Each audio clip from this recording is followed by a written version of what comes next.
everyone, Tracy here. Today I'm going to share with you a project that I had made, and I had shared this on my blog already a while ago as I was asked to be a designer, a guest designer for Nicole's blog, and I totally took over that post. I took over her blog that day, and this is one of the projects that I made, and I got the idea from a Magnolia Ink magazine. I love this magazine. Everything in here is so pretty. And here is my inspiration. Isn't that beautiful?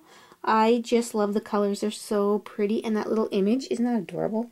Everything in this magazine just like, I'm just in awe of all the artists in here. Gorgeous. So, I made my own. And we don't get these magazines until after the season. Like, that was a spring season, and I got that closer to fall. So I thought, I know, I will make one for Halloween. So here it is. And let me show you some details of it. This little guy, I don't remember the stamp, and I don't have it in front of me, but I colored him in with my Copics. Isn't he cute? And then just put some of these, I think these are Martha Stewart, I'm not sure. And then put some flowers. And then the one side here is the skull, and then there is a skull border. And I just love this paper. I left the back blank, but I just like to show off the paper. It's so pretty. And look, I don't know if you could tell, but I even colored my nails to match the paper. Pretty neat, eh? I'll be taking this off before I go out because I think I'm a little old to be wearing that, but I thought it would be fun for the video anyway.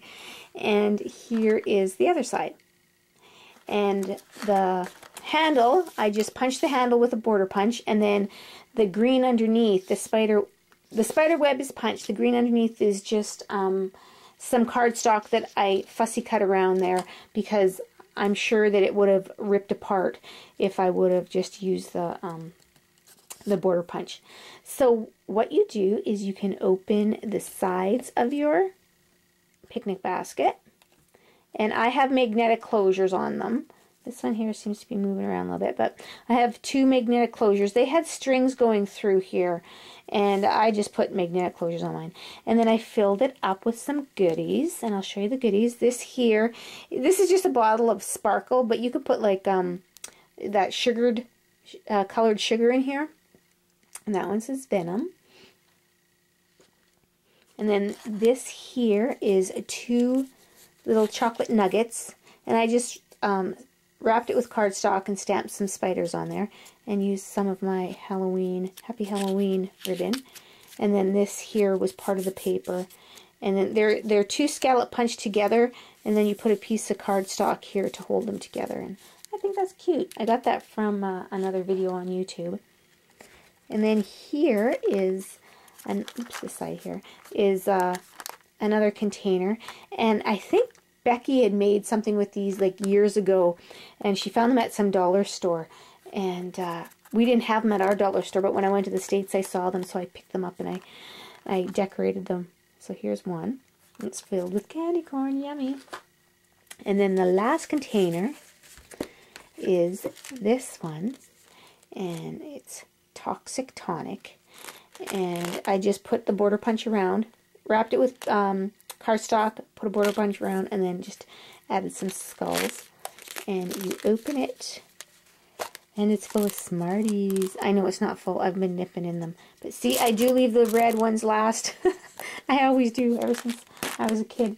And this container here, if you're wondering what this container is, because you know I like to reuse and repurpose things. We were at Safeway one day, and the girls wanted to try these. Well, actually, I wanted to try it. Okay, let's get truthful here. I wanted to try it. Everybody's talking about this Skinny Cow ice cream, so I wanted to try it. And I'm not a big ice cream fan, but you know what? I don't know. I could take it or leave it. I really didn't. I don't know. It wasn't a big deal to me. And so that is what I covered this container with. And I had some leftover papers from this paper stack, which, like I said, I love that green. So I made this little card.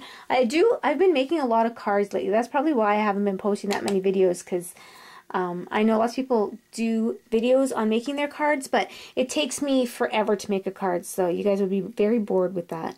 So here is one of the cards I made, and I punched the fence out, and I just punched or stamped Boo on there, and I colored her again with the Copic markers. And this image and this image here, they were both in the same stamp set. So there is one of them.